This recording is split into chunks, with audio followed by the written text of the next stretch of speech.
and passed through Orgrim's entire right shoulder socket, completely penetrating his thick body. The lightning energy on the arrow instantly paralyzed half of Orgrim's body. The first green arrow made a turn again and suddenly pierced into his calf. Ah! Orgrim finally couldn't help but let out a scream and fell headfirst to the ground. Orgrim struggled to get up and staggered a step forward. His left hand pressed hard on his abdomen, which was the biggest wound on his body. Blood flowed out from between his fingers, but he still tried to stand up and tried to use his right hand to raise the warhammer high up. He failed. The damage that the 3 arrows had done to him surpassed all the damage that Lothar had done to him. Moreover, in the next second, another 3 arrows were shot. This time, Kargath managed to block 2 of them, but the explosive force from the last lightning arrow still sent Orgrim flying. Only then did Lothar look to the left in a daze. He saw Duque sitting cross-legged on a tank that was emitting a deafening roar 100 meters away, surrounded by 3 incomparably beautiful high elf rangers. With a bright smile on his face, Duque waved at Lothar. Yo!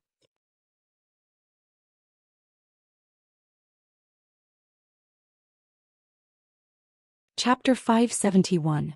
Duque and his men were not the only ones who had arrived.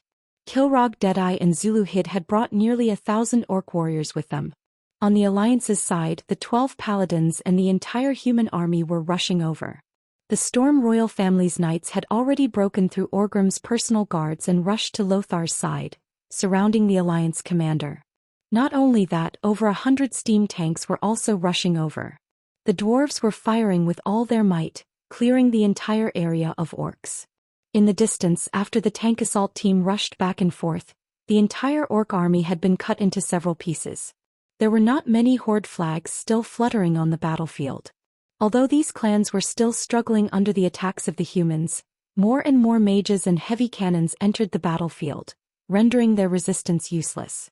Without enough orc warriors gathered together, it was impossible to break through the human army's sword and shield formation. However, if they gathered together, they would have to face the concentrated attacks of the mages. The most terrifying thing was the dwarves' largest tank destroyer. Though it was a huge, cumbersome thing, if it was given a minute or two to turn, to aim and load, a shell would shake the earth and the mountains.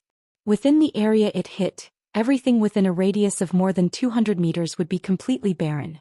The orc army had fallen into this vicious cycle. If they gathered together, they would be annihilated. If they scattered, they would be killed by the human shield formation. In addition, the rear was already in a mess due to the dwarves' blitzkrieg. At the back, there were still 40,000 dwarven infantrymen nailed there, constantly bleeding the orcs. The chants of Loktar Ogre could no longer be heard. All they could see were orcs who had thrown away their weapons and fled in panic. Instead, it was replaced by shouts of "Long live the Alliance." High above, Duque, who was sitting on top of a tank, looked down at Orgrim and said something that sounded like a verdict. "The Alliance has won." Orgrim crawled up again and his body shook as he spat out blood. He was so heavily injured that he couldn't even lift up the hammer of destruction, but he still shouted with a hoarse voice, "This time the Horde has failed. But so what? The Horde will welcome their third great chief. The warriors of every race in the Alliance will die in the hands of the Horde warriors. Until your world belongs to us." Suddenly, Orgrim shouted with all his might, "Zulud, Turok, Kargath, let's go. Let's go. The Horde hasn't lost yet. The Horde will never fail." Noxus sighed softly. "Capture him alive." Even though he had lowered his voice, his normally loud and clear voice was no different from shouting in the ears of ordinary people. Led by the 12 paladins, more than 500 paladins charged towards Orgrim. Kargath Bladefist used his actions to replace his reply. His grey muscles bulged inch by inch, and he used his remaining hand to grab Orgrim. What he wanted to do was self-evident. Tyrion Fordring had arrived. Under the acceleration of the warhorse, the hammer arrived at an extremely fast speed. Clang! Kargath used the huge blade on his arm to barely block the attack. Without giving him any time to catch his breath, Gavin Rad and Saidan Datharhan's hammers struck him at the same time. Wah! Even someone as strong as Kargath, a hero born as a death gladiator, was still sent flying more than 20 meters away under the combined attack of two top-notch human martial forces. He rolled on the ground a few times before regaining his breath. Unfortunately, he was already far away from Orgrim. Hammering the ground with his fist, Kargath resolutely retreated.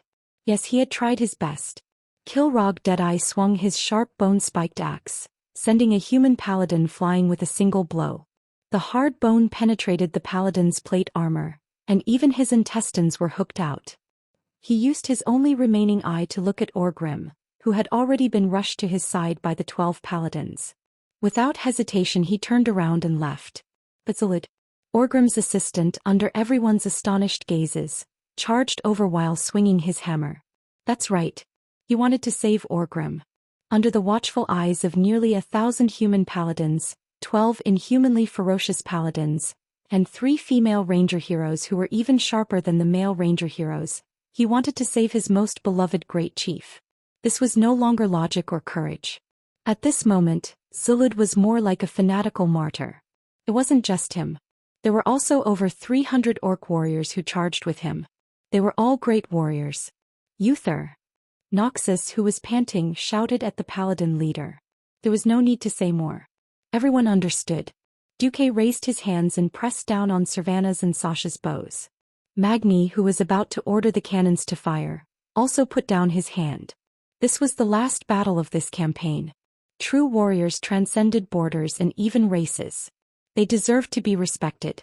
Uther led a large group of paladins into a trot, and then the horses began to speed up. At this stage of the battle, there were no longer any paladins who still had a lance. The deciding factor was the moment they got close to each other, the paladins' horse-riding skills, and that fleeting moment of life and death confrontation. Closer. Closer. Even closer, Zulud's orc warriors had rich experience in fighting paladins. It wasn't easy to kill a paladin directly. Excellent paladins could dodge or use their cavalry shields to defend against most attacks aimed at their upper bodies. The orcs swung their hammers in arcs, and the lucky ones would be able to hit the paladin's head with all their might. Hundreds of paladins collapsed and blood flowed out of their shattered skulls. Their limbs twitched as they died. The paladins would either fall to the ground pathetically and be killed by the orcs, or they would jump off at the last moment and roll on the ground before climbing back up to continue fighting. Most of the paladins would control the reins the instant before the orcs' hammers or axes hit their horses, allowing them to avoid death at the last moment. Then they would use the momentum of the horses to deliver a fatal blow. In the first clash, the Alliance and the Horde had a score of 118, 230. Uther perfectly blocked Zulud's attack, and his hammer that contained the power of the holy light smashed heavily on Zulud's right pauldron. Almost everyone who was paying attention to Zulud heard the sound of it shattering. It wasn't just the pauldron that was shattering but the entire right shoulder. Zulud's entire right chest had been completely shattered by Uther's attack. The arm that was holding the hammer flew high into the air and started to spin in the air.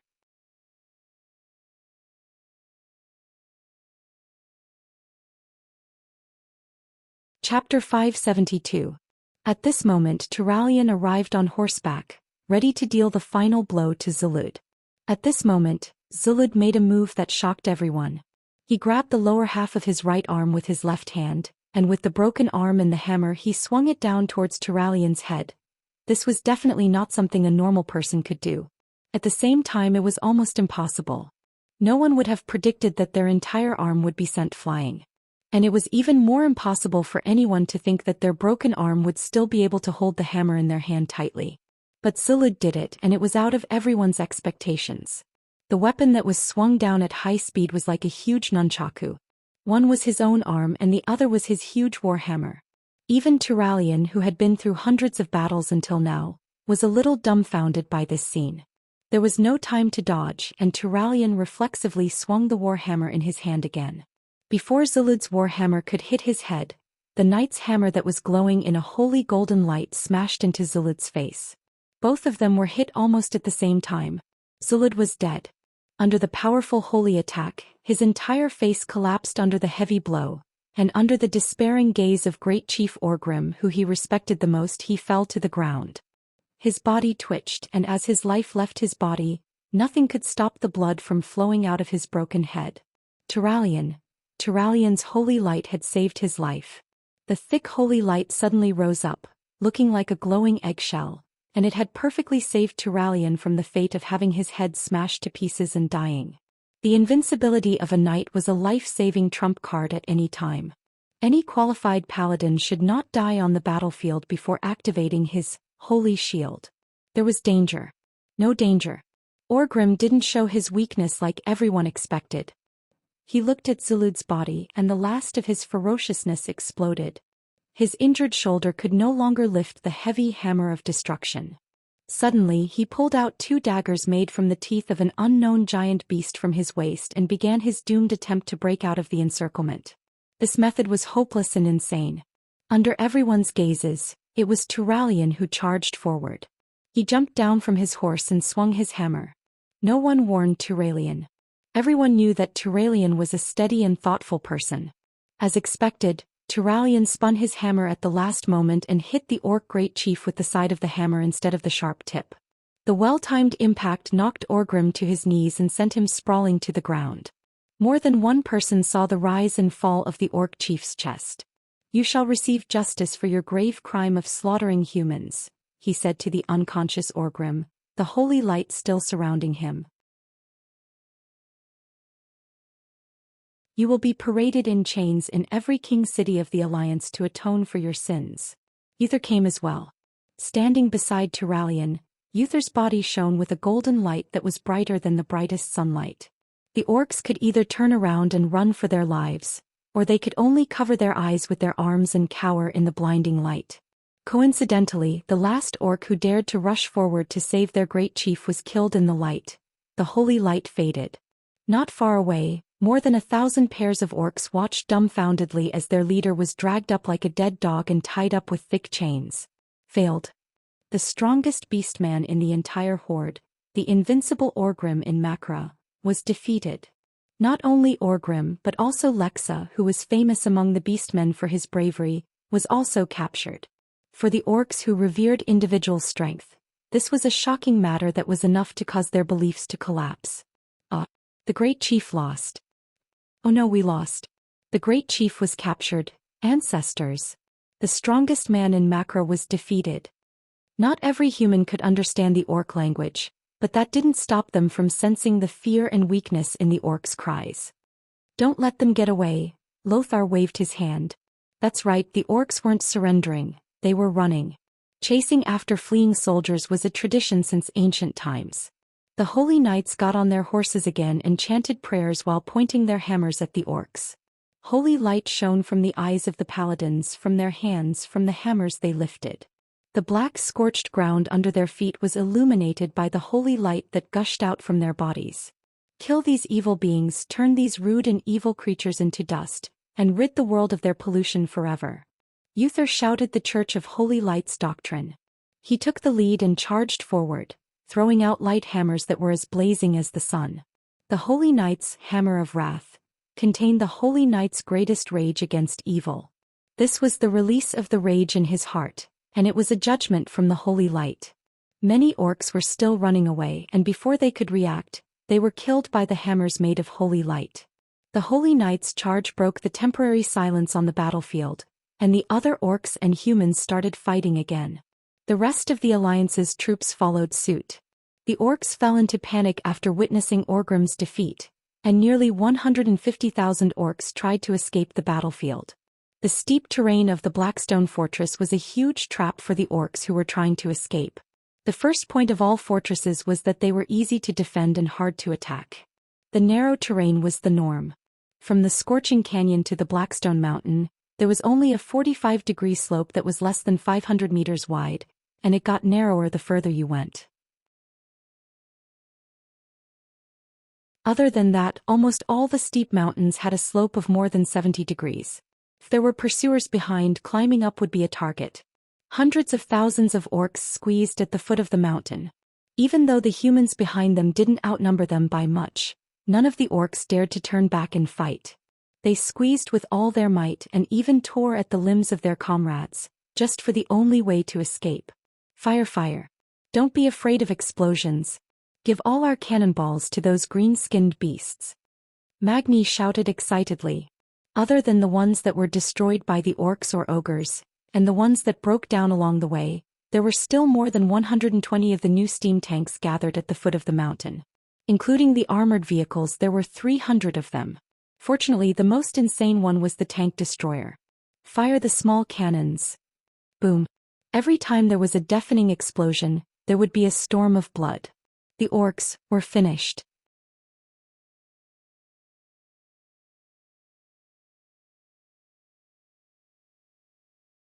Chapter 573. The human soldiers cheered. They lined up in a dense shield formation, and with the help of the FFF's flamethrowers, they used raging flames to drive the beastmen to their deaths on the bloody slope that was 1,000,000 times worse than the Azura Road. Over there, almost every inch of land was being bombarded by a barrage of bombardment that was as dense as a storm. The dwarves didn't even need to aim. They just needed to cover their eyes and fire their cannonballs. If they couldn't kill more than 30 beastmen with a single cannonball, they would be unlucky. Towards the end, the 3 Windstalker sisters all lost interest in drawing their bows and shooting arrows. The massacre that was like shooting a fixed target wasn't something to be proud of. Looking at the layers of beastman corpses that covered the entire slope, Aurelia sat beside Duque and gently brushed her beautiful blonde hair. "Hey Duque, is the war going to end after this battle?" Gently hugging the beauty in his arms, Duque's gaze seemed to transcend the black scorched earth in front of him, past the crimson Redridge Mountains, past the muddy swamp of sorrows, and finally landed on the door of darkness in the cursed land. Maybe there are still some guards left at the door of darkness. But the war is over for now. Everyone could hear the faint melancholy in Duque's words, and no one refuted Duque's words.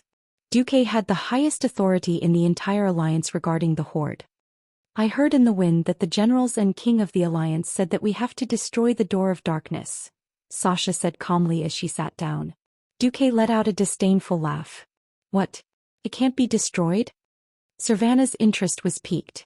Duque only said one sentence. "If something created by 2 demigods and the Demon King's blueprints can be destroyed so easily by mortals, then those 3 would have wasted their lives." The Guardian Medivh and the demigod Ghoul, Dan at their peak, had worked together and used Sardra's blueprints. It was obvious that it wouldn't be simple. Just imagining it gave him a headache. At this moment, a tsunami of cheers sounded nearby. "Long live the Alliance! Long live Azeroth! We won!" Only then did Duque and the Windrunner sisters realize that the bombardment had stopped for a while. Not a single orc could be seen standing upright on the battlefield. At least 1,000 orcs had humbly thrown down their weapons and crawled on the ground, shivering. They were begging for mercy in the orc language that the Alliance soldiers could not understand. But many more orcs died. Perhaps more than 100 orcs had escaped back to the Blackstone Fortress. It was not a threat.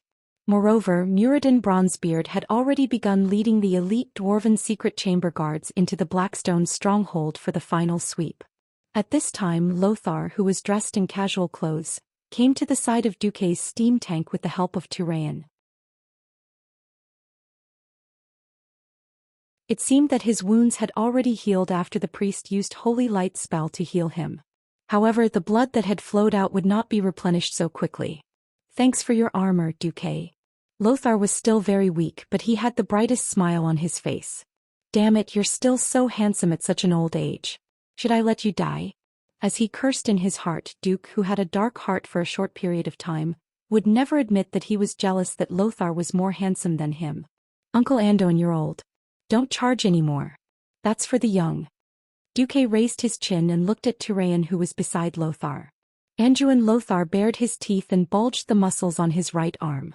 "Even if I have another 10 years, I can still beat you in arm wrestling.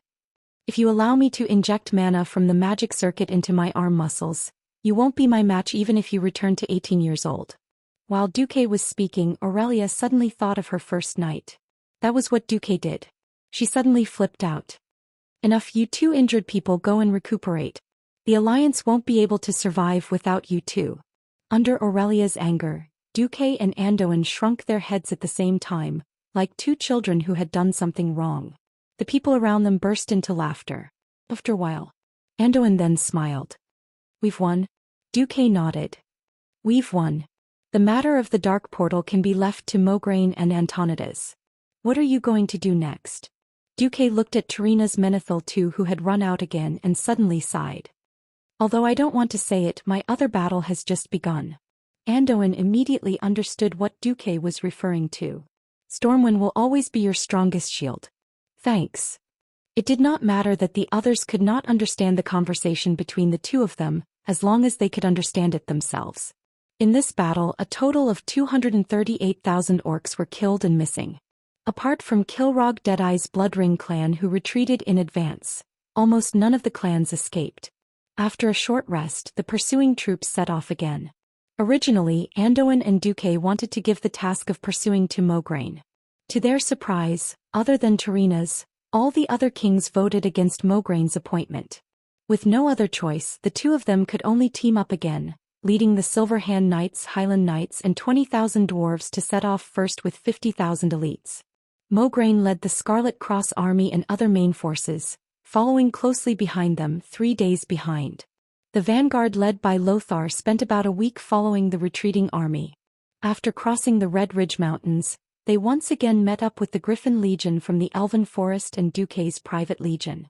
A total of 120,000 soldiers passed through the Swamp of Sorrows in the south, and arrived at the red withered land that had been drained of energy by evil magic. Report, we found the target, the scout reported. Following the scout's footsteps, the Alliance army advanced as quietly as possible. A deep valley appeared in front of them, and the walls of the valley were even taller. In the center of the valley, just as the scout had said, there was a huge door. It was not built on the walls or buildings but stood out of thin air. When they saw the full view of the Door of Darkness, everyone gasped in surprise. The Door of Darkness was about 40 meters tall and more than 30 meters wide. It was built with a mysterious white-green stone. Its basic structure was just 3 huge rectangular stones stacked in the shape of a door. Right above the door was carved a huge snake. The snake opened its mouth, revealing its sharp teeth. On both sides of the door were 2 huge statues. They were obviously dressed like mages, but both of their hands were holding a huge cross-sword. The faces of the statues were deep in the hood, and a dark aura lingered on the statue's face. When others looked over, they could only see a pair of shining eyes.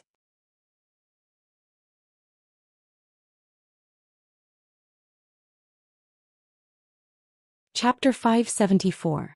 Inside the stone pillar was the teleportation portal itself, emitting green and black light that was filled with energy. To Antonidas and the other mages, it was still a large vortex that emitted energy and some strange feelings in the large space. I can feel that the door is extending and deeply embedded in the ground, devouring the energy in the underground magic net, Antonidas reminded Lothar. There were more than 10,000 orcs gathered in front of the door, but they didn't seem to know what to do. They were no longer clans. Perhaps the continuous defeats and the capture of the chief had caused them to lose trust in each other. They no longer trusted each other and instead became families or hunting teams. It was not an army but a large number of teams. We don't have much supplies. Get ready to attack. Destroy them with all your might. Lothar did not hesitate and planned to directly suppress the entire vanguard and destroy the orcs with simple violence. Hey Duque, wait. Duque suddenly stopped Lothar. Huh. As a commander-in-chief, it was originally a very embarrassing thing for his decision to be stopped by his subordinates. Duque was different. Duque and Lothar were definitely life and death friends. Lothar did not take it to heart. Duque walked to Lothar's side and whispered in his ear, "Did you realize that the Rotterdam kingdom is very embarrassed this time?" So what? Lothar was a pure warrior and he was not very good at such politics. Our supplies have been reduced. It's not because the supply line is too long. The people of Rotterdam reduced their supplies to the front line, citing that the supply line was too long. It sounded reasonable because Rotterdam was located in the north of the northern continent. In terms of distance, other than Quel'Thalas, which was the furthest, no other country was further than him. At the end of the day, it was because they could not get any benefits and had lost face. Hence Tarina's was in a bad mood. In the end, it became the army that attacked the dark portal, and most of the supplies were borne by the devastated Stormwind. Even after recovering Stormwind territory, Duque had already used cement to build a road from Stormwind City to the west through the entire Alvan Forest, but there were still many problems. Because the Red Ridge Mountain was newly recovered, the remaining road from the Red Ridge Mountain through the Swamp of Sorrows to the Blasted Lands was still extremely dangerous. The Red Ridge Mountain had many mountains and narrow roads. The Swamp of Sorrows was a bad road. If one was not careful, the wheels would get stuck in the mud and could not get out. Lothar frowned and pondered over Duque's words. How do you think we should fight?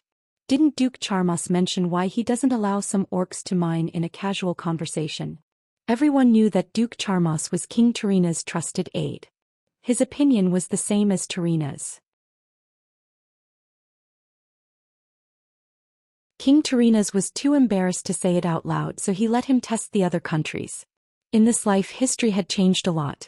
In the original history, Lord Darren did not suffer as much losses. The Alliance had captured many orcs as captives. Tarina's proposed to set up orc prisons in the various countries in order to drag down the other allies. Because of Duque's involvement, Lord Darren had suffered a huge loss. It was fun when they were fighting for military merits, but the loss of people made Tarina's feel the pinch. In the Battle of Blackrock Tower, Lord Darren lost more than 60,000 people. It was foreseeable that in the next few years, many fields in the territory would be unfarmed, not to mention mining and other dangerous industries. Tarina's had an idea. Should he get some orcs as miners? If not, he could bring more orcs as captives and parade them around Lord Darren. That would appease the people. Lothar was a noble person. He disliked killing captives and women, even if they were orcs who had committed the crime. However, Lothar was not against the idea of using orcs as miners. It had been proven time and time again that Duque's foresight was much better than his and Lang's. Lothar smiled. Then, do you want to fight this battle? I'll do it. After Duque agreed, he waved at Magni. Magni, time to work. Okay. The Alliance bigwigs were a little speechless as they watched Magni move his big butt, which was unique to dwarves, to Duke's side. Speaking of which, the commander of the Alliance had the right to order those big shots who were called generals or kings. But that was only on paper. You're a king and yet you're so obedient. Really, Magni didn't care that much. The lightning battle arcana that Duque taught him made the dwarves proud in the final battle. Didn't you humans always brag that humans were the main force of the Alliance? Who was the one who launched the surprise attack in the last battle and turned the tide? The Dwarven Tank Corps. Who killed the most orcs? It was the Dwarven Tank Corps. Now, seeing those human bumpkins looking at the lightning flag of the Tank Corps with envy, Magni felt very proud. The only thing that made him depressed was that when he asked Duque to draw the Tank Corps' battle flag, the design was a sloth with a lightning symbol on its back? Aren't the dwarves always ridiculed for having short legs? Now, as long as you drive a tank and overtake the sloth flag, who would dare to laugh at you dwarves for running slowly? That was the logic, but it still felt a little lacking. Forget it, who cares? In the Battle of Blackrock Tower, the Lightning Tank Corps killed more than 150,000 orcs. Such a great achievement was enough for the dwarves who loved to brag in taverns for thousands of years. Then the cannons roared and the tanks shone brightly. Sitting on the top of the tank at the front, Duque held Nyo in both hands and projected a huge blue phantom storm flag on the tank. It was the exact same Grand Duke Marcus storm flag. It was once stuck in Stormwind City, causing 100,000 orcs to die in a sea of fire. It was once stuck in South Shore Town, causing 100,000 orcs to die at the beach. It was once stuck outside Silvermoon City, causing 100,000 orcs to not dare to advance. It was also in the Battle of the Scorching Canyon, hovering above a group of steam tanks, witnessing the death of 100,000 orcs in that apocalyptic bombardment. It was the nightmare of the orcs, and it symbolized the god of death of the humans, Duke Marcus. Just the appearance of this flag made tens of thousands of orcs tremble uncontrollably.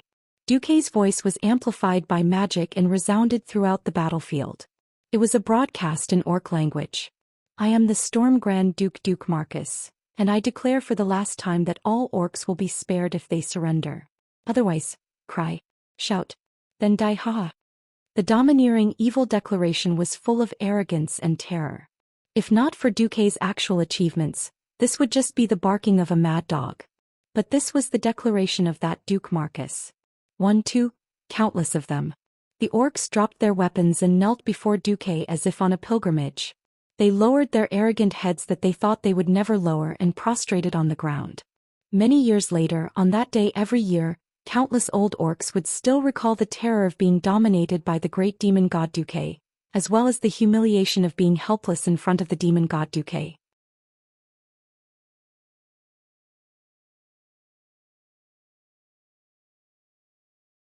Chapter 575. They had thought that there would at least be a battle even if it was a small one. Who would have thought that under the witness of the Alliance's leaders and countless soldiers, the ferocious beastmen would surrender without any backbone. Just because of Duque's words and the blue storm war flag fluttering behind him. 12,000 beastmen had surrendered. They had the most ferocious appearance, the muscles of wild beasts and the weapons that could kill wild beasts. How could they surrender just like that? No. It shouldn't be like this. It shouldn't be like this. In the Alliance's army, a tall and burly figure let out a low sob. When 100,000 beastmen died in the sea of fire, he did not cry. When another 100,000 beastmen hid in the belly of a fish, he did not cry. When huge failures came one after another and hundreds of thousands of his compatriots died, he did not cry. Because he knew that no matter how many died, the beastmen were still the beastmen he knew. The great and rebellious race that still stood in the world with their violence and bravery under the most difficult circumstances. Now more than 10,000 people had bent their knees and lowered their heads, which they had never lowered to anyone before, even before they had fought with the enemy. Are these still the beastmen I know? Are these still the beastmen who dared to charge at the Gorons and ogres who were countless times stronger than them? Even when a thick chain pierced through his shoulder blade and he was restrained by a huge metal torture device, and locked in a specially built prison cart, Orgrim did not show any signs of fear. But at this moment Orgrim let out a cry that sounded like a howl. He screamed at the top of his lungs in beastman language. Stand up, beastmen. Are you still the great beastmen? Aren't you afraid of the punishment of your ancestors after you die? Stand up, beastmen. You are definitely not slaves of other races. Stand up. Pick up your weapons and fight. You would rather die standing than live kneeling. Every beastman present heard the cry of their former great tribal chief. Some were in pain, some were hesitant, some were lost, but most of them were nervous and trembling. Orgrim had forgotten that he was roaring as a prisoner. If he was still the free and noble great chief he was half a month ago, every orc would continue to support him even if he was in dire straits. This was the iron law of the orcs that had been passed down for thousands of years. Either you use Makra to defeat your chieftain and make yourself the law, or you obey everything even if you die. Now even the great chief had become a prisoner of the humans. What hope do we have for ourselves? Orgrim watched in despair as countless orcs lifted their heads to look at him in fear. Then they lowered their heads even more and pressed their foreheads against the dry, hot crimson ground like slaves. No. Orgrim let out a blood-curdling scream. At this moment he finally understood Duque's sinister intentions. This seemingly thin and weak young human used his own method to ruthlessly knock down the backbone of the tribe. Something like a spine. Once it was broken he would never be able to straighten his back. Duque was using this method to destroy the entire tribe. So what if these people escaped the Alliance's control in the future? They would only remember the fear of the Alliance and Duque. They would only live in fear. They would never have the confidence and will to fight against the Alliance. No. Orgrim sat down weakly. It's over. It's over. Everything is over. He muttered. In this moment of despair, Orgrim did not think of himself or his tribe. Instead it was the last hope in his heart. Yes. Guile. The bloodline of his best friend, the former chief of the Frostwolf tribe, Durotan. He had sent people to the world beyond the Dark Portal and returned to Nagrand. After asking the great shaman prophet he found out about the tribe's last hope. At first he did not know what the prophet meant by the tribe's only hope. He only instinctively sent the few sword saints of the Fireblade tribe to protect his best friend's son. Now he knew. It was a joke to put his hopes on a beastman baby who was not even 2 years old. Unfortunately he helplessly realized that this was his only choice. Only the Frostwolf tribe and Warsong tribe, which had not been completely destroyed by the Alliance, could form the backbone and soul of the new tribe in the future. Orgrim's cries gradually died down. He was careful to hide his hope. He did not even dare to look at Duque. He was afraid that this young and terrifying human who seemed to have predicted everything would discover his last secret. Behind him, Noxus heaved a sigh of relief. He waved his hand and 10,000 Alliance soldiers rushed forward to control the beastmen. There was no war without sacrifice. Now that the situation was set, every additional Alliance soldier they brought back to their home was another member of their family. Anduin Lothar was a man who understood sacrifice and the reproduction of his race. Just as Noxus was about to suppress the beastmen, Duque waved his hand. "What?" Duque said calmly. "I want to plant an indelible fear in the hearts of these beastmen. This is more effective than any shackles or torture." "Oh." Duque turned his head and looked at the most special king of the Alliance, President Kirin Tor, whose silver-white hair and beard fluttered in the wind. "Master Antonidas, can you seal the dark portal now?" Antonidas rode over on horseback. After he dismounted, he spread out his magic senses and carefully sensed it. After a while, he showed a bitter expression. The energy of the dark portal is too great. I'm afraid something will happen to me alone." Even though the dark portal was no longer in a high-energy state that could transport soldiers from Draenor, it was still something created by two demigods. Something went wrong, there would be a huge explosion and all living things within a few kilometers would immediately be turned into ashes. Antonidas naturally thought of Duque. "Duque, do you remember the time at Alterac?" Antonidas said very softly. He was actually referring to the huge ice tornado that had wiped out hundreds of red dragons.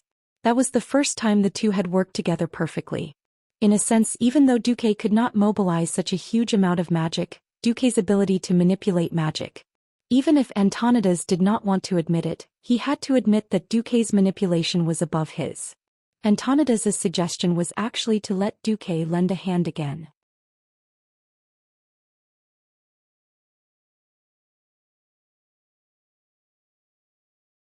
Chapter 576. "Oh, it's okay. Alexstrasza knows. She said that it was her kin who went overboard. The Red Dragon army will not pursue the matter." Antonidas blushed. He had originally wanted to extort some money from Duque. "All right, I'll let you have it easy. You can perform and help me control it." And so, Duque stood on top of the tank looking like he was about to cast a spell. Archmage Antonidas, on the other hand, was hiding in the tank doing the dirty work. To be honest, Duque did not want to cast a spell now. Baron Geddon's mana burn was still causing him trouble. The magic that flowed in Duque's body was the lowest level of monitoring. He only used the system elf to help him monitor Antonidas' spellcasting process, preventing him from losing control and warning him. For Antonidas this was enough. Duque pretended to chant a spell on top of the tank. Antonidas, as well as the high-level Dalajan mages around Duque's tank, began to focus on summoning energy and filling their bodies with magic. There was not much energy left in this land, but the dark portal itself contained a huge amount of energy, and there were no measures to prevent people like mages from taking it for their own use. No, it should be said that there were originally. After the last master, Ghoul, Dan, died in the tomb of Sardras, the magic that was originally set on the dark portal became a decoration. Antonidas and the other mages were now doing this, absorbing the energy of the dark portal and directing it to Khadgar. The old mage's long silver hair stood up, sweeping the roof of the tank. To the orcs, magical energy that they could not understand began to dance on Duque's face and fingertips. The wind roared around Duque, and the orcs even felt that there was lightning around Duque. The orcs seemed to have found the reason for their defeat. "Ah, so it was such a terrifying human mage who defeated us."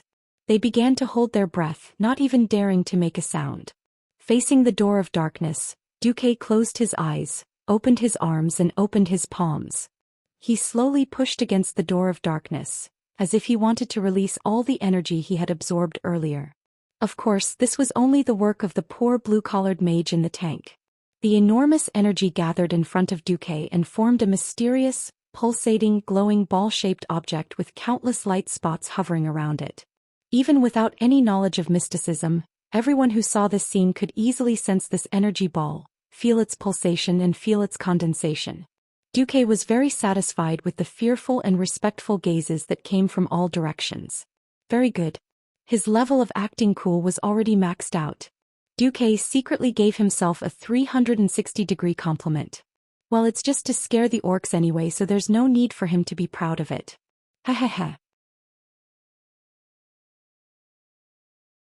With the help of the system elf, Duque focused his consciousness on the huge spatial fissure and the energy it contained.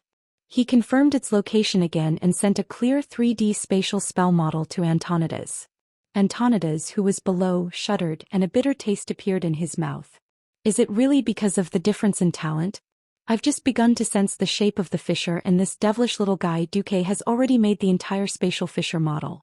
With a deep sigh, Antonidas began to work. He quickly arranged the tasks of the various high-ranking mages in the magic communication circuit, and then informed Duque that it was done. Duque opened his eyes, and the aftermath of the enormous energy seemed to flow out from his eyes that were deeper than the universe. The Windrunner sisters beside him were dazzled, and the human soldiers and orc captives were shocked. They saw Duque suddenly put his hands together so that his palms were facing each other, and then he made a pushing gesture. The huge energy ball suspended in midair suddenly flew forward. The ball was elongated into a slender shape, like some special spear. An energy spear that was about to be thrown into the center of the dark portal. Its energy gushed out, poured into the dark portal and pierced through the stone slabs that built it. Boom! Suddenly there was a huge tremor. This big explosion shook many Alliance soldiers and orc warriors, and even Duque himself almost fell from the top of the tank he was standing on. The illusory black and green energy ball in the middle of the portal was instantly blown to pieces. Fortunately for the nearby Alliance soldiers, almost every piece of energy that was blown out was sucked into the portal that was about to collapse. The space shook violently, and after 10 seconds the huge spatial fissure disappeared. The surging green and black colors were replaced by a blank space. Every high-ranking mage could clearly feel that after the connection with the world called Draenor was cut off, the earth began to breathe again. Standing on the top of the tank, Duque looked around and he saw Lothar standing up in a slightly disheveled state. Of course, the more disheveled one was Turalian, the serious and responsible paladin. When he felt the danger just now, he immediately stood in front of Lothar, seemingly ready to use the holy shield. Not sensing the arrival of a truly destructive shockwave, Turalian also gave up on the idea of using the invincible spell. The paladin was covered in dust and small stones, but he didn't seem to be injured, and he smiled at Duque as he wiped the dust off his body. The dark portal has been destroyed. Unless another demigod uses an artifact to open it, our world is safe. Standing on a high place, Duque waved his arm and shouted, and suddenly the most fanatical cheers of the Alliance soldiers sounded from all directions. We are safe. The war is really over. Long live Duke Marcus. Long live Anduin Lothar. Long live the Alliance. Ha ha ha. Victory. We finally won. Whose tears were flying? Which man who had lost his loved ones was laughing? The war at the dark portal that lasted for 2 years finally came to an end. Although it did not last long, this terrifying war had engulfed the entire Eastern Kingdom. Every intelligent race on this huge continent was involved in the war. From the southernmost Stormwind to the northernmost Kuel Salis, every family had experienced blood, tears, sorrow, and pain. However, now this damn war was finally over. People cheered excitedly, revealing a long-lost smile from the bottom of their hearts. Everyone smiled and really relaxed their nerves.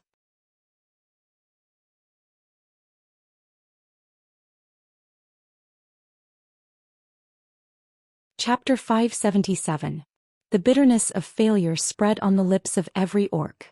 Many of them had come with the idea of conquering a wider world and obtaining a more fertile land for their clans. The cruel reality mercilessly knocked them down. The alliance of intelligent races known as humans, dwarves, and high elves was a cut above the horde.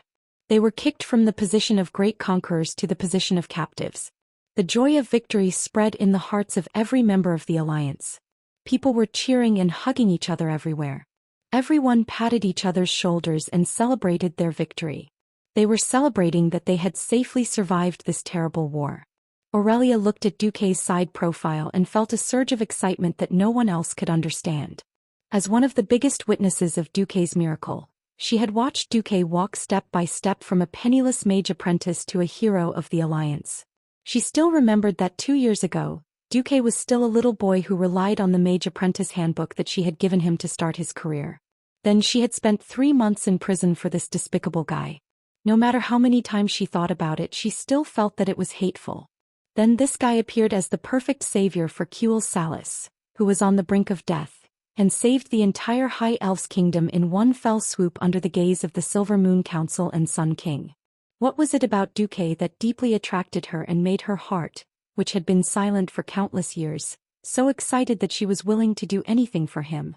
Was it the wisdom and vision that far surpassed the mortal world? Was it the shocking aura that forced tens of thousands of soldiers to retreat with a single flag? Or was it the prestige that made tens of thousands of enemies surrender at the sight of a flag? No, it was neither. Or perhaps it was both. Women were complicated and contradictory creatures. Aurelia didn't know anything else. At this moment, she only knew that she loved Duque to death. "Hey Duque." Aurelia suddenly spoke. She had an urge to kiss Duque, but at least 30,000 pairs of eyes were looking at them. This made her, who had always been dignified and elegant, feel embarrassed. She was wondering if she should let Duque go down to the tank. Who knew? "Duque, I love you so much." Yes, something happened that made Aurelia angry, but also a little unable to vent her anger. Ignoring the gazes of tens of thousands of people, or perhaps it was because of her flamboyant personality that she dared to love and hate, Sasha actually made the first move. She held Duque's face, and under the gazes of tens of thousands of Alliance soldiers, she started kissing Duque passionately. At such a close distance, no matter how loud the noise was, Aurelia could still hear the sound of her lover and her sister's tongues intertwining. Looking at third sister's face, which was extremely similar to hers, falling into a passionate kiss, and looking at the passionate crimson blush on her cheeks and neck, Aurelia actually felt as if the person who was kissing was herself. Unknowingly, Aurelia leaned over as well. At this moment she was startled by the sudden loud noise. Oh, Sir Marcus, well done. Beauty and hero. Haha. That's clearly a hero and a hero, alright? Lady Sasha has killed more orcs than your leg hair. There were people laughing, jeering, yelling, and all kinds of things. Sasha didn't care and continued to hug Duque's neck tightly, kissing him passionately. Isn't Sir Marcus and Lady Aurelia? You don't understand. Elves are very open-minded. It's very normal for 2 women to share a husband, or for a woman to have 4 or 5 open lovers. Oh, then Sir Marcus, kiss Lady Aurelia too. Yes. Kiss. If it was in the past, under the seemingly relaxed but actually strict hierarchy, those fellows would definitely not be so presumptuous. Now, no one expected that the one leading the jeers was actually the seemingly old-fashioned young general, Reginald Windsor. With someone taking the lead, naturally there were even more jeers. Kiss.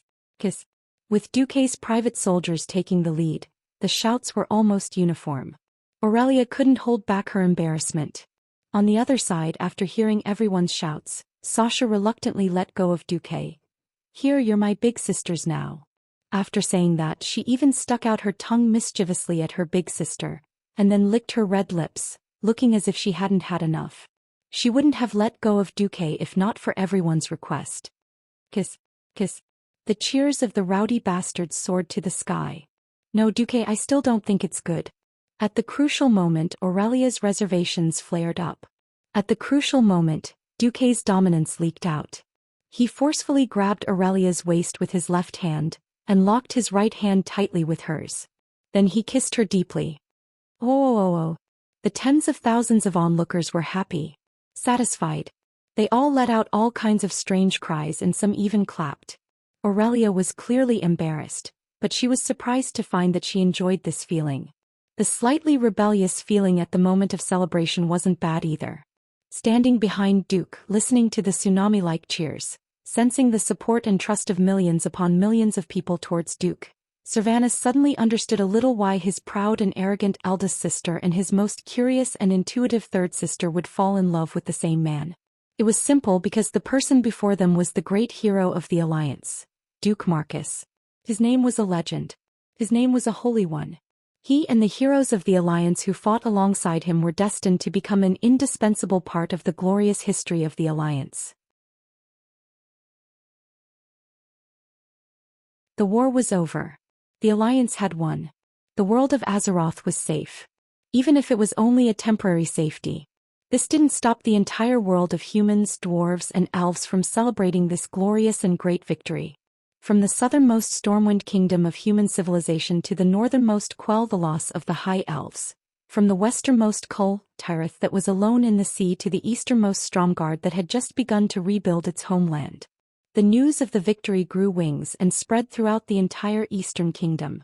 In the taverns during their leisure time, the most talked about was naturally the heroic epic of the legendary wizard and extraordinary commander Duke Marcus. Next was the Alliance commander Anduin Lothar, who dared to fight on the front lines. The Silver Hand, who dared to launch a fearless charge against 200,000 orcs with a mere 12 riders. Uther, Tyrion Fordring, Sidon Dathrahan, Turalion, Gavin Rad Misfortune. These 12 paladins would become synonymous with courage for a long time to come. Mograine and Abendis, who still followed their duties and fought to the death on the front lines, also became the idols of countless young people. And Dalen, Proudmoore, Langrin, Salas, Trollbane, and Tonidas, these kings who fought on the front lines, all of their names would become holy.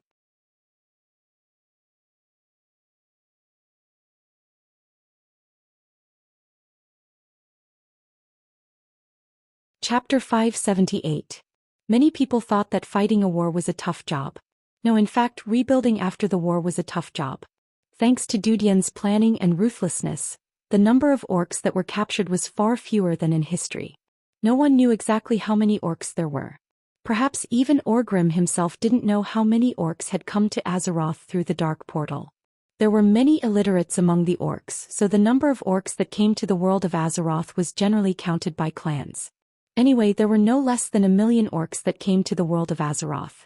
Other than the 20,000 or so orcs who had followed Kilrogg, Deadeye, Kargath and the other chiefs to flee in panic, most of the orcs had perished here. As for the captives, there were only 25,000 people. In history there were more than 200,000 orc captives. Just based on the Knight's Creed of not killing captives, they had to build shelters for these captives and feed them to these gluttonous people. This caused the finances of both the Dalajan and Stormguard to collapse. Most importantly, the orc captives didn't buy it. In the following years, when the power of the Devil's blood gradually faded from the orcs' bodies, they became less violent and dangerous. Some of the moronic philanthropists who didn't experience the first and second Dark Portal completely disregarded how these orcs had massacred villages and cities in the human world, and how much damage they had caused. Instead, they cried out for the orcs who had been oppressed and enslaved by the humans. Of course, there was no such problem now. 25,000 orcs who had lost their will to fight. This was a standard that almost any of the 11 countries in the Alliance could handle. Moreover, according to Duque's suggestion, other than the broad-minded Rotterdam who was willing to accept 15,000 of them, the rest would be shared equally by the countries that didn't suffer serious losses. They would either provide money or manpower to build a shelter for the captives.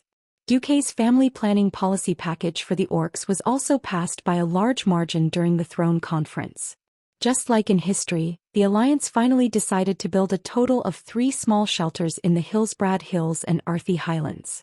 Duque got Lang to agree to lend all of Stormwind's ships to Daelin temporarily, as Daelin wanted to bring a large force to Stranglethorn Vale to cause trouble for the goblins and the Blackwater pirates. It was because of these greedy goblins that the Horde had a large number of warships, almost causing the Alliance to fall. Perhaps he wouldn't start an all-out war with the gnomes yet, but he would at the very least extract a shocking amount of reparations from these deranged gnomes' pockets that would make them ache for many years. In exchange, Daelin transferred almost all of Tira's civilian merchant ships and cargo ships to Stormwind to support Stormwind's restoration. In this era, reviving a kingdom with millions of people was not an easy task. Even though Duque had Edwin Van Cleef make preparations long before the invasion of the southern continent, and even before the main army had landed in Stormwind City, Edwin Van Cleef had already prepared the materials needed to rebuild Stormwind City. It just so happened that Stormwind City was completely destroyed, and the orc clan that controlled Stormwind City was a bunch of unromantic bastards. They tore down almost every wooden pillar in the city to make a fire, and piled up the stones to make a stable. The entire old Stormwind City, with the exception of Stormwind Fortress, was basically demolished. It needed to be completely rebuilt. Rebuilding Stormwind City, as well as over 100 residential areas in the Elven Forest and Twilight Forest, was definitely a huge project. Of course, it was not something that could be completed in a short period of time. Logically speaking, as an expert in internal affairs, Duke should be busy from dawn to dusk, unable to deal with anything. However, most of the time, the higher-ups of Stormwind could only see the figure of Duke's butler, Makarov. This mercenary butler had become the #1 representative of Duke in handling Stormwind City's internal affairs. The rebuilding of Stormwind City was handed over to the Mason Brotherhood led by Van Cleef. More than once, Lang asked where Duke was, but each time he only knew that Duke was walking around in his own fief, and did not know what he was doing. As for Duke, Lang and Andoin doted on him to the point of letting him do whatever he wanted. They would never order Duque to do something. Seeing that most of Duque's people were busy rebuilding Stormwind City, they let Duque do whatever he wanted. What was Duque doing? It was mid-December and many places in the Eastern Kingdom were very cold. The Elven Forest was considered a relatively warm area. It was not spring all year round, but the temperature was around 18 degrees Celsius, which was a suitable temperature for a hot spring.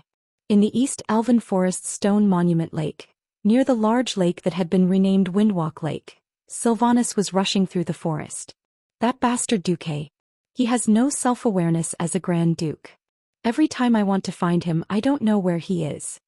Sylvanas was full of complaints.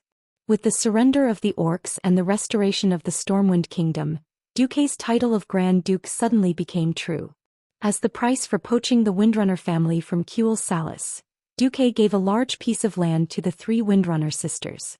From the moment she got the land back, Sylvanas became an official countess of the Eastern Twilight Forest. Sylvanas did not even get to enjoy the luxury and happiness of a noble for half a day before she was immediately shocked by the tragic state of her fief. Night Town had to be rebuilt and more than 1,000 people had to be settled. It was said that there were more than 3,000 people of Night Town in Hillsbrad, anxiously waiting for the ship to arrive, and rushing back to their former homes for the winter. After knowing what the new year meant to humans, Sylvanas was frantic. She had complained to Duque before, but Duque had dismissed her with the rule that a lord could not directly deal with the people of the lord under him. Now the complicated internal affairs were driving her crazy. Who knew that when she got close to the hot lake, her sharp ears would suddenly prick up, and she would hear some terrible sounds. Ah, his sister's sweet murmurs made Sylvanas blush to his ears. Bastard. Here in broad daylight. No matter what, Sasha was still her 3rd sister. Sylvanas was also depressed to death. Ever since the kiss in front of everyone at the Door of Darkness, his eldest and 3rd sisters had completely fallen for it. She would not become infatuated, but staying with her sisters and hearing them talk about Duque all day, Sylvanas was really annoyed. That was why she dragged her 4th sister to the Twilight Forest. They had wanted to wait for Sasha to finish her business, but half an hour had passed and there was no sign of her stopping. Queen Sylvanas could not take it anymore.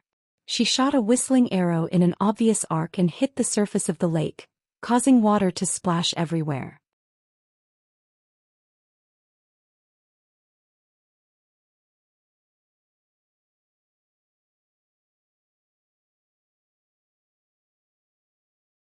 In any case, what they wanted to confirm was that, I won't interfere. It just so happens that I'm willing to spend some time with Aurelia and Sasha. What is it? Looking to the north, Duque sneered, a war without smoke, swords and magic. Damn it. It's politics and schemes again. Sylvanas knew that it had nothing to do with her. Or rather, it had nothing to do with the Windrunner sisters. In fact, in the game's history, if she hadn't experienced that tragic death, Sylvanas wouldn't have awakened her talents for schemes. At this moment in time, she was still the slightly rebellious Windrunner ranger who loved nature and beautiful things. Oh no. Actually, this has something to do with you. Duke wagged his finger a little proudly. Do you think it's comfortable to live in a wooden house built on the ground and made of chopped wood? Are you happy? Duke's words not only poked at the softest spot in Sylvanas' heart, it also poked at the hearts of the 2 sisters. With Duque there was love and many things they began to learn, get used to and overcome. It was something that lovers of different races and habits had to face if they wanted to be together. They would endure and compromise, but that didn't mean that they would be truly happy. As elven rangers who loved nature, only the beautiful treehouse and the lush forest were their true loves. It wasn't the kind of treehouse made from a random tree, but from a real elven ancient tree. The feeling of breathing with the spirit of nature was something that couldn't be found in the post-war elven forest. In a daze, Servanas recalled the beautiful days when she sat on the edge of the treehouse dozens of meters above the ground, swinging her legs and humming. Servanas couldn't help but stretch her legs. Duque took a look. Yes, the legs were slender with a graceful arc from the calves to the knees, and then to the thighs, showing off the roundness of the legs. Apart from fourth sister, whose body was still not fully developed, the long legs of the three Windrunner sisters were all devilishly beautiful. Duque only glanced at Sasha's slender legs, and then glanced at Aurelia's even more voluptuous breasts. He quickly looked away. No, if I become impulsive and become a beast, even God can't save me. Duque knew very well that Servanas didn't have any special feelings for him now. Duque sighed and stopped teasing them. The Tree of Life. When he said the word, the eyes of the three sisters shone brightly, starry-eyed. If I can get Alexstrasza to owe me a big favor, I can get a Tree of Life while maintaining my current close relationship with the Crimson Dragon Legion. That was Alexstrasza, the life-giver. The great existence who created the world tree. If it was her, it wasn't impossible. The three sisters couldn't help but fall into a dream of a better life. Aurelia was the most clear-headed. She was the first to react. It's not easy to make the Red Dragon Queen owe you a big favor, right? Generally speaking, there's nothing that can make them owe me such a huge favor. But he's different. The corner of Duque's mouth curled into a smile. This smile was a little sneaky. For some reason, Sasha really liked Duque's naughty smile. Speaking of which, the big thing that happened recently is that Lord Davor Prester who appeared out of nowhere in Alterac, right? Sasha asked. Yes. It's him. Duque's eyes shone with a fiery light. This mysterious lord's appearance could be written into a legendary novel. His territory in the deep forests of Alterac was burned down by the Red Dragon Army, which was still controlled by the Beastmen. Just a week ago he actually had the ability to cross the mountains with a servant, pass through the destroyed mountain paths, and cross many canyons to reach Lordaeron.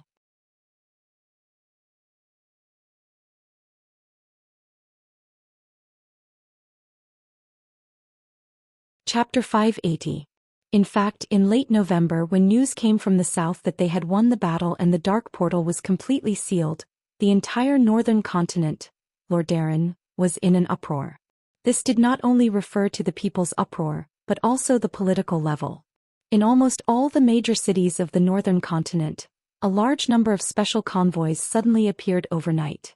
The insignia hung on the convoys, each one more powerful than the other. Those were the envoys sent by the political leaders of various countries. That's right, the war was over, but how to divide the spoils after the war was the main point. The destruction brought about by the Battle of the Dark Portal swept across the entire Eastern Kingdom. The destruction at every level was quite shocking, be it politics, military or people's lives. On the 27th of November in Caer Darrow, Elugia, who had applied for leave from Duque to visit her family, met her father. To Elugia's surprise, her father's trusted aide brought her directly to her father's study. That was where the Duke usually worked. That was where the Barev family's top secrets were stored.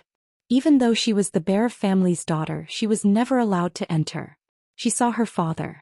Although the Duke had a lot of white hair on his head, he hugged Elugia affectionately, which made Elugia feel a long-lost emotion. "Father, how many years has it been since you hugged me?" Elugia did not see her mother, which was not surprising. As an academic mage, her mother rarely stepped out of the research room throughout the year, so it was even more difficult to bump into her. Then she passed through the study that was neatly arranged with files and documents. Elugia was slightly shocked, because her father had fiddled with something and opened the door to a secret room. Her mother said that this was her father's most private meeting room, which even the king had never entered. Duke Barev opened the entrance to a dark underground passage. Just as Elugia was hesitating whether she should take a step forward, her father grabbed her hand. Before she could react, she felt a hallucination from phantom magic. When she came back to her senses, she found herself outside a small hall. Elugia did not know where she was, but her intuition told her that it was a small room deeply embedded in the mountain. Opening the luxurious door, she followed her father in and saw the famous General Haas. General Haas? Hello. At first, Elusia was stunned. Her good upbringing allowed her to react immediately, and her well-honed etiquette made her lady's etiquette impeccable. Haas, the loyal and brave General Alterac, had short white hair and a square face. Ever since King Eden's rebellion against the Alliance failed, he had been leading the remaining Eagle Knights of Alterac to fight on the front lines against the Horde. Not being able to participate in the final battle of Black Rock Mountain was one of his biggest regrets. More than once, he sighed in public about not being able to participate in the final battle. However, why is General Haas here? Elusia, I'm discussing with your Uncle Haas how to maintain Alterac's independence under the threat of Rotterdam. The threat from Lord Darren? Independence? A series of nouns with a sense of unease emerged, causing Elusia's heart to skip a few beats. Under the gaze of the two elders, Elusia knew that they were waiting for her reaction. Is the situation really that bad? I know Terina's. His kindness on the surface cannot hide his ruthless nature. He will make a move on Alterac, and this is the only chance to make up for Rotterdam's losses in the war. General Haas's voice was clearly heavy. It was hard to believe that this was coming from the mouth of a pure warrior. Duke Berev continued, we have analyzed many scenarios, and the most ideal one is for you to be crowned the Queen of Alterac. Queen? Elusia was so shocked that all the muscles on her beautiful face froze. I'm sorry. I don't understand. Why do you want me to be a queen? Child, do you like Duque? Another voice floated in from outside the door. Elusia immediately recognized it as her mother's voice. Duke Berev and Haas were not surprised by Janice's entrance. Which Duque? Elusia lowered her head in panic, not daring to look her mother in the eye. There is only one Duque in the Alliance. Janice did not give her daughter a chance to play dumb. The elegant Duchess's smile was a little bitter. Because only Grand Duke Marcus can save Alterac from the fate of being annexed. They hope to make you the Queen of Alterac when the bloodline of the Alterac royal family is cut off. That way you will have enough status to marry Duque. Duke Berev continued, I know that the Queen of Alterac is not very valuable, but for a Grand Duke it is just right. If the marriage is successful, then Stormwind's army will not be completely withdrawn. With Duque's private army, unless that old bastard Terina's dares to risk splitting the entire alliance and start a war with us, he will have no choice but to recognize Alterac's independence. No, Elusia subconsciously wanted to refuse, but was interrupted by her mother. Little Elusia, do you still remember when even our family could not protect you? Whose knight was it who threw an iron glove at the face of that shameless bastard from Lord Darren? Elusia could not help but laugh. That's right, it was Duque. Recalling that scene, Elusia's heart was suddenly filled with warmth. This was a warmth that she had never felt in her own family. Duque and Miss Aurelia have already. And Miss Windsor. In fact, Elusia did not even know how to describe Duque's messy affairs. Duke Berev said, that's not important. The relationships between high elves are often messy. The important thing is that the human world only recognizes marriage between human high nobles.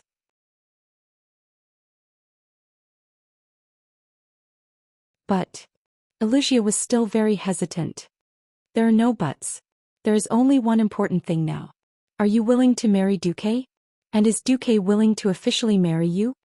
Her mother's words made Elusia feel as if she had been struck by lightning. She was completely stunned.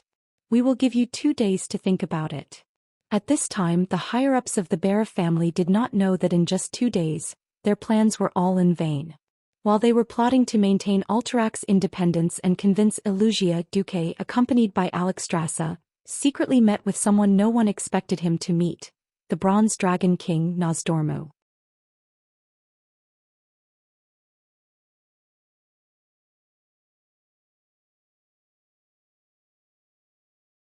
Chapter 581. Duque was elated because he had finally defeated the orcs and allowed Lothar to escape his fated death. The well-being of a close friend was more important than anything else. Think about it, the wise Ryan Rin who never tripped anyone up and the devoted Anduin Lothar. How much help would their safety bring to Duque's future plans? Duque was very unhappy because the system had given him a terrifying notification that was comparable to a magnitude 10 earthquake. Congratulations, host. You have become an important member of the Azeroth, a special existence crowned as a hero. However, because you have repeatedly saved important people who could influence the course of time and space, the similarity between this world and the world of Azeroth that you are familiar with has decreased. The current similarity is 76%. Warning. Warning. Your modification of the course of time and space has exceeded the critical point allowed by the Bronze Dragon Clan. The Bronze Dragon Clan from the future is likely to launch a correction attack against you. At this moment, Duque felt a pain in his balls. How could I have forgotten about these guys? The Bronze Dragon Clan in the world of Azeroth was a typical neutral clan. Most of the time, the Bronze Dragon Clan would not do anything because they were given the responsibility of the Creation Titans to be the guardians of time and history. Duque still remembered that he had participated in several major battles in the game. Those were all moments in time to prevent the Burning Legion and other messy forces from changing the current history. Theoretically, if evil forces went back to the past and changed the past, such as killing the most important people in the past, then the current time and space would lose its foundation and collapse. Protecting history was to protect his current existence. Alright, Duque had a good time fighting bosses in the past. He really did not think that he would be targeted one day. What if the future Bronze Dragon Clan saw Duque as a scourge that would destroy history? What if the Bronze Dragon Clan attacked and killed Duque and the people around him? What if the future Nozdormu came to take Duque's life? Duque didn't know what the result would be. Unfortunately, even if he used his toes to imagine, he would know that something bad was about to happen. An unprecedented thirst for power welled up in Duque's heart. To the powerful and massive Bronze Dragon Legion, he and his forces were no different from ants. If he had the power of Medivh at his peak with the natural stronghold of Karazhan, he would turn Nozdorm into a specimen if he dared to come. But now, Duque would never allow a bunch of idiotic bronze dragons who only knew how to correct history to restore what he had built with his own hands. If everything was reconstructed according to history, his subordinates Windsor and Van Cleef would die first, followed by Lang and Anduin, and then Elugia.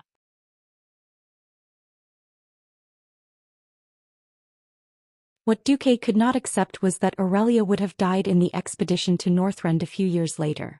Could he accept it? Whoever accepts it is an idiot who gave birth to a son of AB*. Teach. In the empty room, Duke cursed in one breath, feeling much better. Fortunately, he had the system. Otherwise, when the bronze dragons came to his door, Duque might still be in a daze. After venting his anger, Duque began to sober up. He began to carefully analyze the cards in his and the bronze dragon's hands. He seemed to have some ideas, but it was not enough. No, before I become stronger, I have to buy some insurance. Duque sent a magic message to the Red Dragon Queen. Yo, Alexstrasza, how have you been? Oh, Duque. My side is still the same. I heard that you won, that's amazing.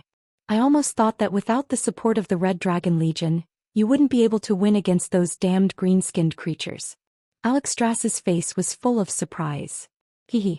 They're just green-skinned creatures, I can do whatever I want. That's right, Zulu Hid, who was responsible for enslaving you and your people, was also killed by us. Well done.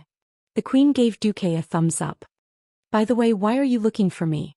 Can't I look for you if I don't have anything? You asked me to drink with you. The queen's yellow pupils shone with a shrewd light. Duque's expression turned ugly. Because he remembered this guy's terrible drinking behavior. Love in the chest. Tui tui tui. So boring to just drink. I actually found something, but I'm not completely sure. I'm less than 50% sure. Your thing is... When Duque finished telling Alexstrasza, the Red Dragon Queen turned pale with fright. She said seriously, this is definitely not a small matter. Even if it's only 50%, it's already very high. I'll go call them. Under Duque's guidance, Alexstrasza first went to the Queen of Dreams, Isra, and then to the King of Magic, Malygos. Finally, she contacted Nozdormu. Almost as soon as Isra's Emerald Dream connected to the Bronze Dragon's nest in the desert, Nozdormu let out a deafening roar. Duke Marcus, what the hell did you do? In the face of this sudden roar, Best Actor Duke and the other 3 Dragon Clan onlookers had the same expression. Dumbfounded. The actor's expression was so real that Nozdormu, who didn't have the ability to eavesdrop on the other party's thoughts, was a little stunned.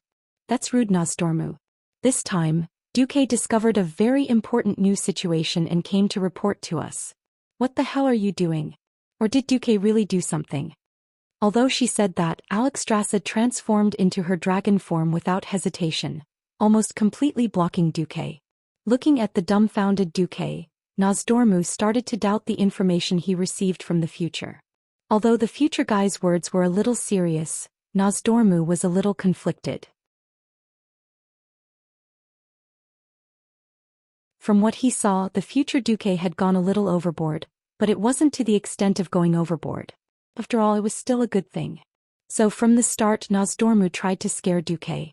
If Duque was really a spy or saboteur who destroyed the world by destroying history, he would definitely give himself away. The result of the test made Nosdormu a little depressed. Just now, when he roared, he added a bit of the power of time. If Duque was really a time assassin from the past or future of the world of Azeroth, Duque's body would definitely change in an instant. However, it didn't.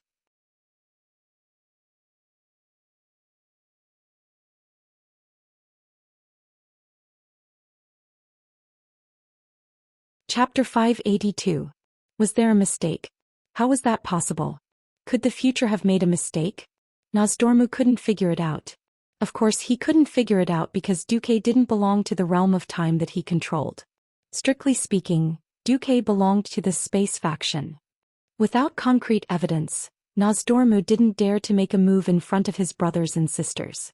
The huge dragon king made of sand blinked and looked at Alexstrasza, who spread her huge red wings as if she was protecting her baby dragon.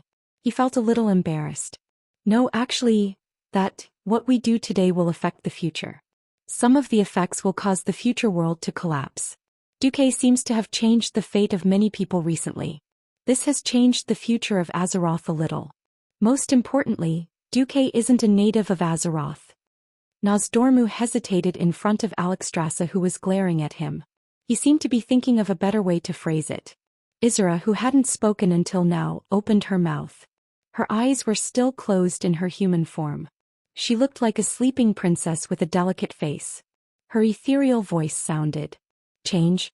I know that you're responsible for protecting the timeline, Nosdormu, but don't forget that Azeroth isn't completely isolated from the outside world. So what if there are foreign creatures?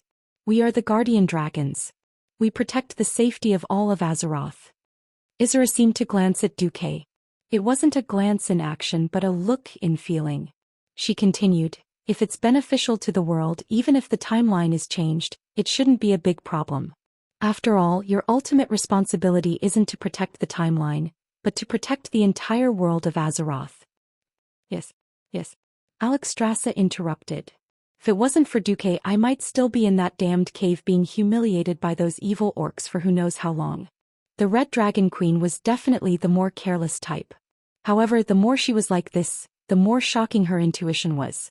Unbeknownst to her, she had stumbled upon one of Nosdormu's unspeakable secrets. One had to know that according to the original history, she had always been suffering. She was only liberated after the Second World War of the Dark Portal. Her dragon eggs had been stolen and smashed, and the Red Dragon army had also suffered heavy casualties. In any case, she had been miserable. Suddenly, Nosdormu felt embarrassed. For him, it would not take much effort to peek into the future. He knew about Alexstrasza's bitter experience in the original future. In an instant, the head of the huge Sand Dragon King drooped down unnaturally. Alexstrasza immediately thought of something. Wait. You've already foreseen that I would be humiliated for a while. It's fine that you didn't take the initiative to save me, but you actually opposed Duque to save me in advance? Nosdormu's face turned green. Damn you.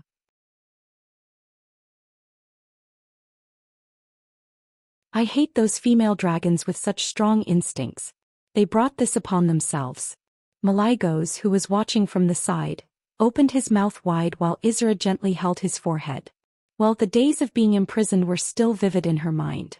Alexstrasza, who had not yet vented her anger, flew into a rage. She flapped her wings violently and pounced. I bite with my dragon teeth. I flap with my dragon wings. I attack with my dragon claws. I sweep with my dragon tail. Nosdormu, who knew that he was in the wrong, was beaten up like a grandson. His neck was bitten off. Of course, for Nosdormu, whose body was made of the power of time, The body made of sand was actually just a decoration. Alexstrasza's attack actually did not hurt him at all. After a while, when Alexstrasza finished venting her anger, Nozdormu's body quickly returned to its original form. However, being stared at by this huge red female dragon, he did not speak. Alright, Nozdormu. I believe that Duque is a good guy. If you can't prove that his existence is a threat to Azeroth's safety, then for my sake don't target Duque, okay? It was clearly a negotiation sentence, but when she said it, a pair of dragon claws were on her waist, and her mouth was full of sharp teeth. She was full of the demeanor of a dragon queen. If this draconic language was translated to be more straightforward, it would be, I have Duque under my protection. Get as far away from me as you can. Duque's mouth was wide open. He was simply ecstatic. Originally, he had bought insurance and hoped to negotiate with Nozdormu under the cover of the 3 dragon aspects. Who knew that Alexstrasza would actually directly announce that she would protect him? Duque was so touched that he almost snot out of his nose. While Duque actually had a slight cold. At this time, Nozdormu's voice suddenly came directly into Duque's mind. Little guy. I don't know if you did it on purpose or not. Anyway, I want to tell you that I have my eyes on you.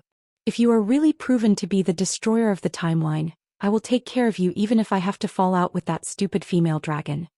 Duque's expression turned cold. Nozdormu, I don't know what you mean, but I will continue to use my own methods to make this world better and better. I will also resolutely resist the evil forces that invade the world of Azeroth, such as the Burning Legion. Nozdormu's huge illusory dragon head let out a cold snort in Duque's mind. Duque's expression changed. His entire mind felt as if the earth was shaking. Alright, I will bear with it this time. When the time comes when the future Nozdormu goes crazy and chases after you, don't come crying and begging me. However, thinking about it, it was also a tragedy. An entire army, the Bronze Dragon race that protected the timeline for tens of thousands of years, this magical race that could travel through time, gradually became extinct. They were all killed by their darkened selves that came to their future and endless possibilities. The darkened ones killed those that were not yet darkened. Those that were not yet darkened, after killing their darkened selves, they also darkened. Then they returned to the past and were killed by their darkened selves. This seemed to be an eternal cycle of death. It was definitely an endless tragedy. Because people could not see the future clearly, they had hope for the future. However, because they knew the future, they were completely hopeless about it. Duque sighed in his heart. If I wasn't a transmigrator who successfully reversed history, perhaps I would have gone crazy and darkened if I encountered such a situation. But now, Duque smiled and extended his right hand to Nozdormu. I believe that the future will get better and better, right? After saying that, he raised a platinum plate that only had 1/5 of its original size left in his hand. Dear, do you want to shake my hand?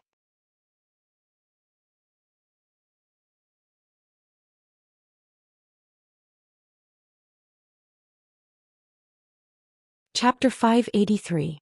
When Duque returned after dealing with the 4 dragon aspects, he was just in time to see the victorious Alliance army pass through the Elven Forest. To be precise, the Dark Portal closed on the 15th of November. After leaving behind the Stormwind Griffin Legion, the Dwarven 1st Infantry Division, and the 1st Mechanized Division, the remaining 200,000 soldiers turned back. When they first arrived, the army could only fight their way south. After crossing the Solder Bridge that separated the northern and southern continents, they had to bitterly pass through the wetlands, Loch Moden, Barren Land, Scorching Canyon, Burning Plains, Red Ridge Mountain, Swamp of Sorrow, and finally arrived at the Cursed Land. After passing through the Swamp of Sorrows and the Red Ridge Mountain, he would then turn west and cross the Elven Forest. After that, he would be able to board a refugee ship from the destroyed Stormwind City to South Shore.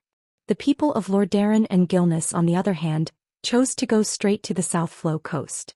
When they passed by the eastern Elven Forest with fertile soil and lush foliage, when they heard that this place was actually the fief of the 3 Windrunner sisters, regardless of whether it was the humans, the dwarves, or the elves of Kuel Salis from Aurelia's maiden family, all of them were shocked and envious. Big sister, when we first heard that you gave up your position as the Ranger General of Kuel Salis and joined a human Grand Duke, we all thought that you did it for love. Even though he had been promoted to Ranger General, Hadron Mingy was still a junior to Aurelia. Yeah. It turns out that being willing to sacrifice everything for love is just a lie. Rothelma Theron stood on the hill with her hands on her hips. She looked at the majestic and vast forest in front of her and felt a little unhappy. He had only managed to become a general, but on the other side Aurelia had already found a good dock. In an instant she was equivalent to a Grand Duke. Aurelia was the Countess of the Eastern Elven Forest. Her fiefdom, a third of the Silver Moon Council's members added together, was about this number. At this moment the Elven Rangers of Thlos almost had the urge not to go back, but to change sides and follow Illyria. I didn't think that Duque would really give me such a large territory. I thought it would be nice to have a small village. Aurelia was embarrassed. Cough cough. The faces of the Kuel Salis elves darkened. Help. How did you get to this point so easily? For thousands of years, countless counselors in Kuel Salis had racked their brains and used all their power to squeeze into the Silver Moon Council just to get 100 or 200 acres of land. Duque facepalmed. Darling, don't you know that acting tough is the deadliest? Alright, I'm not afraid of you being arrogant. I'll give you full marks for this. Anyone with a discerning eye could see that this had nothing to do with her being Duque's woman. This was the reward she and her Windrunner family had received for supporting Duque ever since the alliance was formed. On the other hand, the four sisters had personally killed more than 10,000 tribes. Such a magnificent battle record left the bystanders speechless. But isn't this too good? The fief was hereditary. Unless they committed treason, the king had no right to take back the fief. To put it bluntly, in 100 years when the royal family weakened and wanted to become an independent country, the royal family wouldn't be able to say no. Of course, no one knew that Lang and Anduin had made the decision to let Duque be independent even if he wanted to. Every elf had an envious look in their eyes. Without comparison, there would be no harm. Looking at Aurelia's fief of more than 10,000 square kilometers, the rangers of Kuel Salis all suffered more than 10,000 points of psychological damage. No, please allow me to record a video with a magic crystal. I'm going back to teach those fellows from the Silver Moon Council a lesson. Hadron Brightwing announced his plan wickedly. There was laughter on the spot. Haha. Be careful that the Silver Moon Council doesn't find trouble with you in the future, Roselma teased. If you're so capable, tell Kuel Salis to abolish the Rangers in the future. Hadron said stubbornly. All good things must come to an end.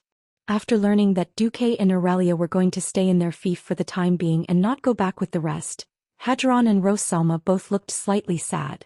Glancing at Sasha and the others, Hadron asked, Big sis, will you all come to the victory ceremony at the end of next month? Of course. As Aurelia answered calmly, she gently held onto Duque's arm. This was a declaration of identity. She, the heroine recognized by the Alliance, would come. According to the agreement, she would also wear Kuel Salis's Ranger General uniform that day. This was the last bit of shame for the High Elves. In fact, everyone knew that Aurelia would attend the ceremony as the Countess of Stormwind. Hadron and the others left, leaving only Duque and the others here. After returning to Karazhan and dealing with Khadgar, who had become as clingy as a puppy due to loneliness, Duque had a rare leisure vacation. He could do some shameless things with Aurelia and Sasha from time to time. They had been at war for almost 2 years. During the war, the future of the entire alliance was on their shoulders.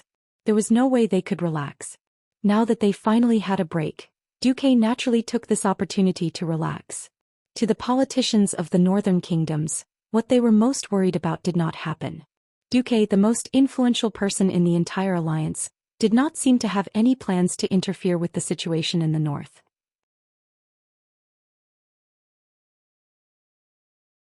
Country bumpkins will always be country bumpkins. He's probably so happy that he's forgotten who he is after seeing his huge fief. But that's fine. Many politicians thought the same. Then on the 30th of November, an unexpected messenger came to visit. The messenger was Alucia's mother, Janice Barov. Welcome, Lady Janice. It's a pleasure to meet you, Duque. Thanks to the Barov family's help when the Stormwind refugees first arrived in South Sea Town, as well as their conversation, the two of them were not so distant. She seemed to know that Duque was not the kind of politician who liked to beat around the bush, and also knew that the family's thoughts could not be hidden from this terrifying young man in front of her. After some small talk, Lady Janice went straight to the point. Janice took a sip of black tea. She was slightly surprised that she could drink such authentic Lordaeron black tea in Stormwind, which had just started to rebuild. Do you know the situation in the north now? Tarinas is likely to use this victory ceremony as an opportunity to find a way to get his hands on Alterac. Duque smiled slightly. Are you talking about Lord Davor Prister? That you're tuning in to the Zhou Xian's Legacy YouTube channel. Don't forget to subscribe and join us on this journey to catch the most captivating stories.